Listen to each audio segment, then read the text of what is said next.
Olá, pessoal. Nós somos alunos da Faculdade Multivics de Castelo. Somos do terceiro período e hoje vamos falar sobre dermatobia hominis. Eu sou Larissa. Eu sou o Gabriel. E eu sou a Brena. Essa miíse, ela é popularmente conhecida como a miíse do berne, da mosca varejeira ou a mosca berneira. Ela é de suma importância médico-veterinária e econômica, pois pode trazer prejuízos à produção de leite, à produção de carne e à carcaça do nosso animal. E durante nosso trabalho vamos ver também que a dermatobia hominis ela precisa de um vetor para as suas larvas serem depositadas no tecido do nosso hospedeiro. E essas larvas da dermatobiose, ela pode acarretar também infecções secundárias pelo fato de fazer uma lesão ali na pele do nosso animal, né, gerando porta de entrada para bactérias, infecções secundárias. Já em relação aos aspectos morfológicos de dermatobia, na imagem à esquerda vemos uma larva que foi retirada da pálpebra de um paciente humano, que, como nosso conhecimento, ela é uma zoonose e também pode acometer a seres de outra espécie, principalmente, em alguns casos, a nós humanos. A larva tem como aspecto principal um corpo robusto, encurtado, de aspecto corrugado, onde no seu abdômen ele é completamente corrugado, ou seja, os anéis circundam completamente essa extremidade, e na porção anterior os anéis não circundam completamente a extremidade. Ela possui a parte da frente uma boca por onde ela vai se alimentar e penetrar no tecido, e na porção posterior, assinalado por uma manchinha preta, ela vai ter o seu esfíncter respiratório, que é a parte que nós vemos sobre a pele do animal. Já em relação à mosca, ela possui um corpo curto e largo. Na porção superior do seu tórax, ela possui uma coloração metalizada que fica de fácil distinção entre as espécies. Os seus olhos, na porção anterior do seu corpo, avermelhados, e toda a pigmentação do seu corpo é uma coloração escura, que também fica evidenciando mais a presença da metalização na parte superior do seu tórax. O nosso ciclo aqui já vai começar com a cópula da fêmea e do macho. Eles já vão estar maduros sexualmente. Após essa cópula, a fêmea já vai estar fecundada. Ela vai assumir um comportamento diferente. Ela vai capturar um inseto forético que se alimenta de sangue. E ele vai ser o nosso vetor aqui. O exemplo são as moscas dos chifres, as moscas dos estábulos e a mosca doméstica. Ela vai capturar esse inseto forético para fazer isso sob postura na região lateroventral do seu abdômen. Feito isso, esses insetos, como são os nossos vetores, eles que vão ter contato direto com o nosso hospedeiro, que no caso aqui está sendo o bovino. Esse vetor ele vai pousar no animal para se alimentar ali dele. Como eu já tinha dito, ele é hematófago.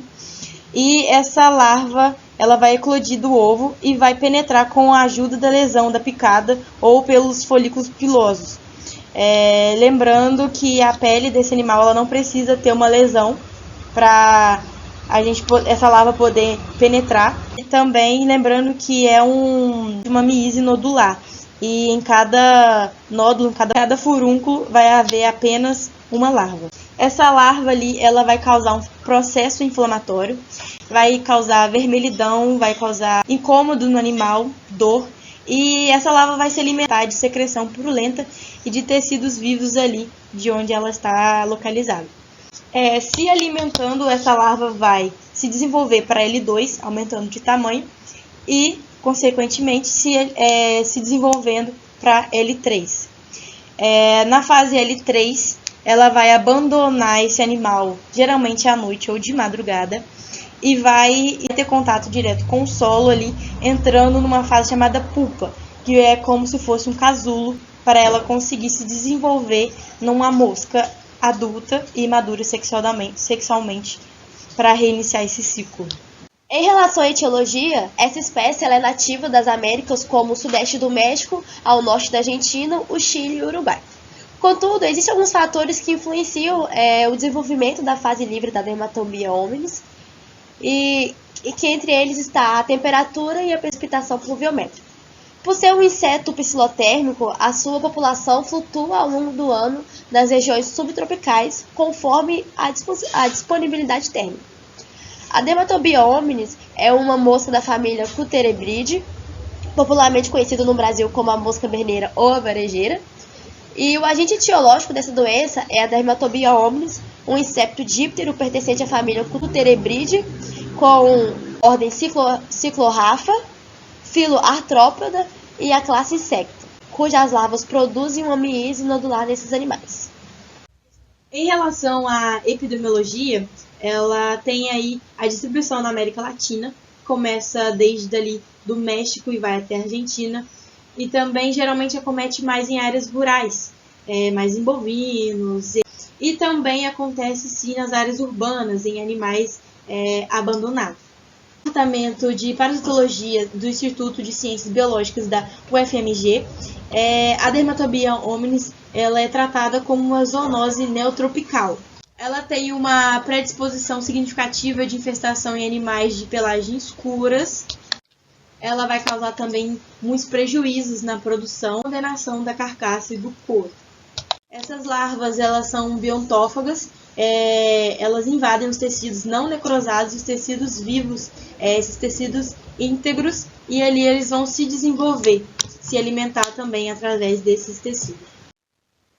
Em relação aos sinais e sintomas, nós podemos observar alguns que eu vou citar aqui agora. Por exemplo, os nódulos subcutâneos, que eles são resultado de um processo inflamatório. O animal ele vai ter uma irritação que vai gerar uma dor e um desconforto, infelizmente.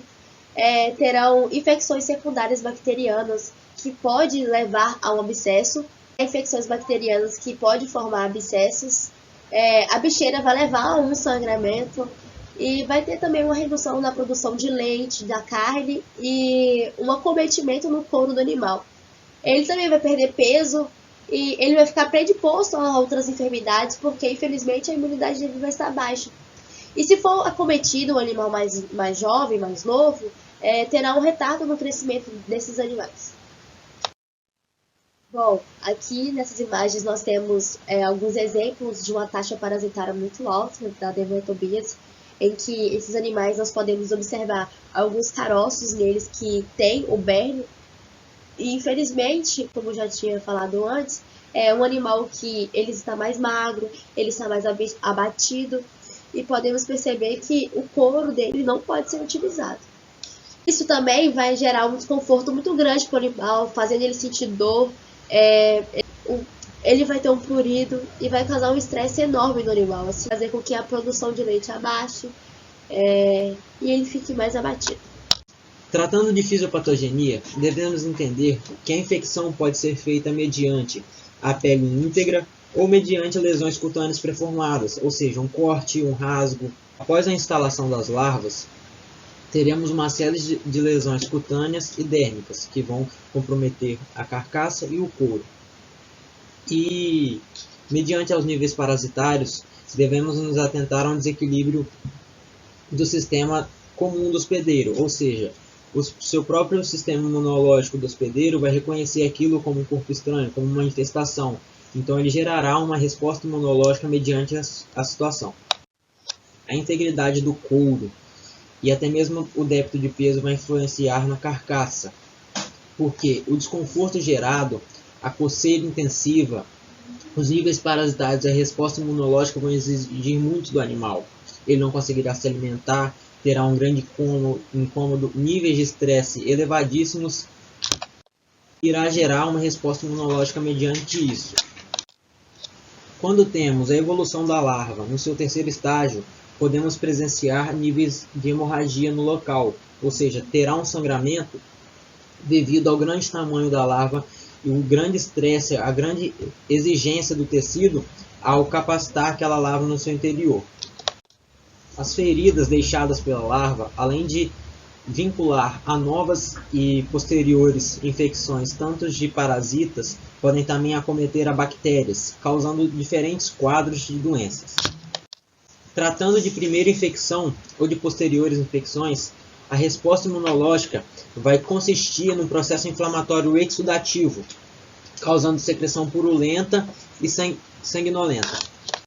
Em relação ao diagnóstico e tratamento, devemos nos alertar no diagnóstico tanto visual quanto em exames laboratoriais. O visual a gente pode realizar mediante a interpretação e visualização das larvas presentes no tecido, ou até mesmo pelos grandes grumos que elas formam, que são compostos pelo processo inflamatório e a presença da larva. Já em relação ao exame laboratorial, é realizado esfregar sanguíneo para análise em microscópio, que terá como fundamento identificar a presença e contagem de leucócitos, que são provenientes da resposta imunológica gerada pelo sistema do animal infectado.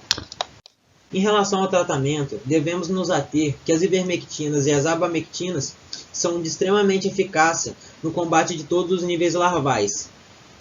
Podemos incluir também que a prevenção é de suma e extrema importância, tanto o uso de puron, que seria depositado sobre o lombo dorso do animal, que expele os vetores de se aproximarem do animal, assim não concretizando a infecção, até mesmo o banho com colosso, que é muito utilizado nas grandes propriedades e se torna bastante eficaz na prevenção também, pelo fato de ter uma alta rentabilidade e uma grande eficácia.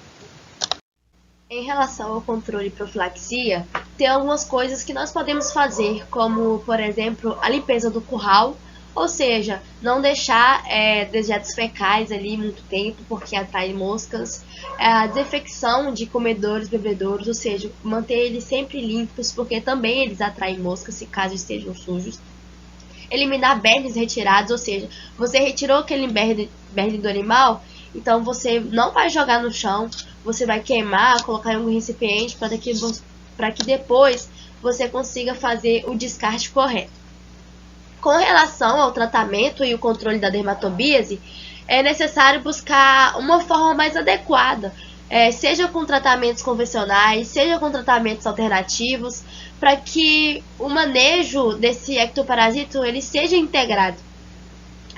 O combate a esta mosca ela é feito quase que exclusivamente por meio de produtos químicos que visam o estágio larval que desenvolve no hospedeiro e a ocasião em que já ocorreu grande parte dos danos. Este controle ele diminui os prejuízos da produção, porém pode deixar resíduos no animal e no ambiente, e os prejuízos do couro eles persistem pelo fibrosamento da pele e ocasionado pelas larvas. Existe também, pela sabedoria popular, algumas tentativas de controle do berne, que incluem, por exemplo, o uso de toicinhos, cinzas, tabaco, alho, cloroformo, cloreto de etila, amônia, creolina e derivados do petróleo. Essas técnicas elas são eficientes para rebanhos menores, porque elas não são práticas e também não são economicamente viáveis para rebanhos numerosos. Com a utilização de inseticidas organoclorados, foram desenvolvidas diversas formulações que representaram uma melhora em relação aos tratamentos existentes. Só que, sob condições de uso a campo, os organoclorados tiveram eficácia limitada, devido a uma persistência reduzida durante as estações chuvosas, que coincide com o pico de incidência de parasito, e o seu uso limitado devido à sua toxicidade aos animais. A necessidade de métodos mais seguros, menos agressivos ao homem e ao meio ambiente tem estimulado a busca de novos inseticidas a partir de extratos de vegetais, para que prejudique menos, né? O controle de parasitos nos bovinos através de produtos químicos convencionais, além do problema de resíduos nos alimentos, encontra ainda o problema do desenvolvimento acelerado da resistência, o que tem levado os fabricantes e os próprios agricultores a utilizarem concentração altas, que ainda assim muitas vezes não são eficazes, ou seja, vai utilizando aquele produto químico e aquilo vai criando a resistência, e cada vez eles têm que utilizar uma dosagem mais alta. E aquilo não faz bem para o animal. E o uso inadequado e exagerado desses produtos, ele acentua o problema dos resíduos e também compromete a saúde dos agricultores. Ou seja, compromete o animal, compromete quem está aplicando, que muitas vezes os manipula de forma inadequada com o objetivo de aumentar a sua eficiência. E assim, as plantas elas têm sido uma importante fonte de substância com diferentes estruturas químicas e com diversas atividades contra insetos. E essas plantas elas vão ser mais naturais e menos prejudiciais aos animais e a quem está cuidando deles também.